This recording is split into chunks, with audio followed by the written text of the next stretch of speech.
Vamos a establecer contacto con Jaime Alejandro Zapata Uribe, quien es el gerente del Centro Nacional de Despacho de XM, filial de ISA. Gerente, buenos días.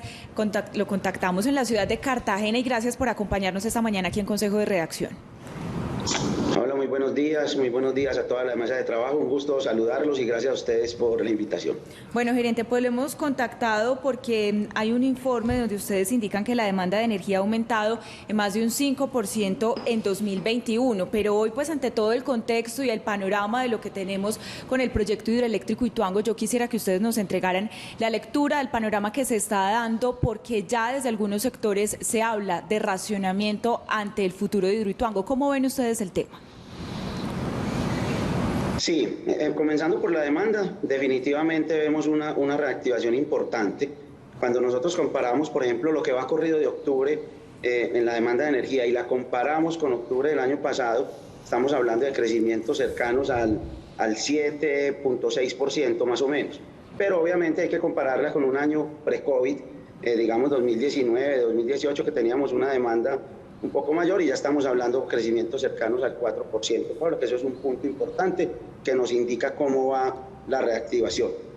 Bueno, en cuanto a Ituango, lo que nos preguntas, nosotros obviamente como operadores del Sistema Interconectado Nacional hacemos algunas simulaciones para ver cómo vamos a atender la demanda de energía en los próximos años. Nosotros en este momento tenemos fechas de entrada de Hidroituango, la primera unidad para el 2022, y con eso hacemos pues como nuestras sensibilidades y vemos que tenemos los recursos suficientes en el país para atender la demanda de energía. No obstante, obviamente, como tenemos que hacer diferentes escenarios de planeación para dar las señales respectivas y estar preparados para la atención de la demanda, encontramos también, o más bien hacemos algunas sensibilidades con algunos posibles retrasos que se pudieran presentar. Entonces, estamos viendo en un mediano plazo que como Colombia estamos preparados para atender la demanda de energía del país. Gerente, y ustedes como operadores del sistema, ¿cómo reciben la noticia de un eventual cambio en el contratista y la afectación que eso podría generar al proyecto para cumplir con esa fecha pactada, al menos la inicial de junio de 2022, para poner en funcionamiento la primera turbina? Sí, Manuel, realmente nosotros vemos, primero, Ituango es un proyecto súper importante para el sistema, es un proyecto con una capacidad efectiva muy importante que definitivamente lo necesitamos, por lo menos para el mediano y largo plazo, como lo mencionaba. Es un proyecto que nos va a permitir tener mayor disponibilidad de nuestra matriz de generación para la atención de la demanda. Lo importante realmente para nosotros como operadores del sistema es que el proyecto entre, ¿cierto? Que contemos con él para atender la demanda de energía del país. Entonces, en la medida que entre más cerca de la fecha de operación propuesta, es mucho mejor para la atención confiable del sistema. ¿Por qué? Porque en la medida que tengamos más recursos de generación para atender esta demanda que mencionamos que va creciendo en la medida del tiempo, entonces más recursos vamos a necesitar para atender, obviamente. Doctor Jaime, sí.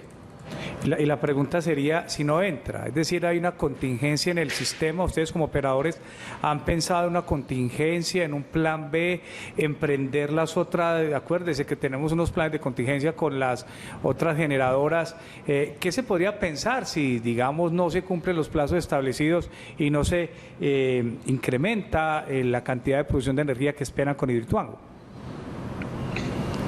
Gracias por la pregunta, Juan. Realmente es un portafolio de proyectos los que tenemos en el sistema, como mencionaba, o sea, vienen también una gran cantidad de proyectos, especialmente de fuentes de energía renovables no convencionales, una cantidad de proyectos eólicos y solares que están para 2023, 2024, incluso algunos en 2022 y algunas ampliaciones de unos recursos de generación existentes que tenemos en el país. Entonces, hay un panorama de proyectos que puede venir entrando a lo largo del tiempo. Obviamente, la demanda va creciendo también, como lo mencionaba, entonces es ahí donde uno empieza a sumar, a necesitar sumar proyectos a esta matriz de generación. ¿Qué pasa en la medida que no entre? Quedamos más vulnerables ante eventos de alto impacto y baja probabilidad, por ejemplo, salidas intempestivas de otros recursos de generación, un crecimiento inesperado de la demanda, se empezarían a sumar una serie de situaciones que pueden poner en riesgo la atención de la demanda. Pero con el portafolio de proyectos que tenemos, que arrojan una energía firme al sistema, en este momento y a 2025, que es el panorama que hemos corrido hasta el momento, podemos ver que estamos atendiendo la demanda del sistema con lo que tenemos y con lo que viene. Gerente, sin embargo, desde algunos sectores se habla de dos escenarios muy preocupantes: racionamiento y también alza de tarifas. ¿Ustedes, pues por ahora, descartan esos dos escenarios o cómo ven el panorama? Sí, nosotros por ahora descartamos racionamiento, realmente no estamos viendo riesgo de racionamiento, pudiera pasar, pero en la medida que se nos sumen una cantidad de eventos, obviamente, pues que con los que no contamos, es decir, que se nos salgan varios recursos de generación al mismo tiempo, que pasen pues unas condiciones que realmente no se esperan en este momento en el sistema. Tenemos recursos con que atender la demanda y la demanda que se viene presentando con el incremento importante que mencionábamos al principio de la charla, Andrea. Adicionalmente, nosotros posiblemente, en la medida que no tengamos, la generación hídrica es más barata que generación térmica, por ejemplo. Sí. Entonces, en la medida que tengamos que reemplazar generación hídrica por generación térmica, posiblemente haya un incremento de precios, claro, pudiera presentarse el incremento, pero no significa que tengamos riesgo de racionamiento. Gerente, pues ante esa demanda, sabemos que somos un país pues dependiente de los embalses, de la generación hidráulica. ¿Cómo están los embalses para surtir esa demanda que viene creciendo? Bueno, también vemos cómo prácticamente todo este año hemos tenido unos aportes hídricos muy importantes. Muy importantes es que han estado la mayoría de los meses por encima de la media histórica. Es decir, está lloviendo más de lo que normalmente llueve para esta época. Sí, hoy tenemos unos embalses cercanos al 84% como consolidado el sistema interconectado nacional, pero tenemos Antioquia con embalses cercanos al 100%, donde Antioquia tiene un peso importante en ese consolidado de los embalses, un aporte cercano al 28%. Tenemos centro del país, que también tiene un aporte importante al total de los embalses, cercano también al 30%, con embalses cercanos al 97%. Entonces tenemos, afortunadamente, para la atención de la demanda de energía y para la generación hidráulica, tenemos unos embalses con muy buena capacidad en este momento. Gerente, usted está justamente en Cartagena en el Congreso de Andesco, de la Asociación Nacional de Empresas de Servicios Públicos y Comunicaciones. ¿Cuál digamos que ha sido la conclusión más importante de estos días y que puede generar un impacto para los ciudadanos? Bueno, un congreso muy interesante, primero resaltando que es el primer congreso que se hace del sector de manera presencial, creo que ha sido de manera híbrida más bien. Hay personas en Cartagena y personas por medios virtuales, pero esto ha permitido ver de manera directa cómo se ha venido presentando la reactivación económica en los servicios públicos. Entonces ha sido muy interesante ver cómo, lo que hablábamos al principio de esta entrevista, cómo la demanda de energía reactiva una cantidad de sectores de la economía, que es importante pues para toda la expectativa de crecimiento del país y desarrollo que tenemos.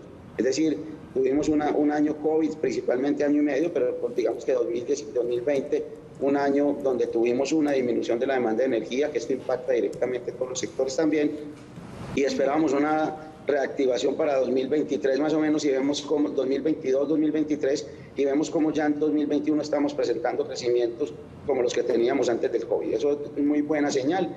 Es prácticamente lo que se ha discutido antes, cómo los diferentes sectores de servicios públicos, energía, agua y aseo y telecomunicaciones han venido presentando esa reactivación. Es una señal muy importante para el país. Bueno, gerente, pues estaremos muy pendientes de esas conclusiones que salgan de este Congreso Nacional. A usted muchas gracias por acompañarnos esta mañana y escuchar también esa voz autorizada de ustedes, pues que realizan esas previsiones frente a la demanda, ¿cierto? Exactamente, frente a la demanda de energía. Muchísimas gracias, un feliz día. Feliz día, que estén bien.